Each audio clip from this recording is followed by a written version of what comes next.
Another day, another story na naman mula sa aming pamilya.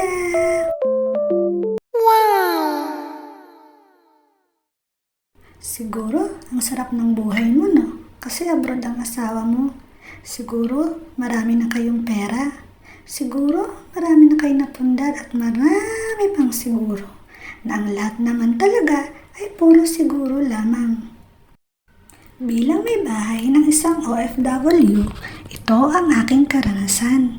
Yung akala ng iba na Disney princess ka kasi abroad ang asawa mo. Uy, kabaliktaran lang mga Marcy. Tanggal ang kaartehan mo. Dapat strong independent woman ka. Yung mga bagay na akala ko noon hindi ko kaya. Aba, kaya ko naman pala. Kasi wala akong choice kundi ako ang gumawa. Iba yung nakikita sa social media at sa totoong buhay. Katakatakot na sakripisyo ng umalis at ng mga iniwan.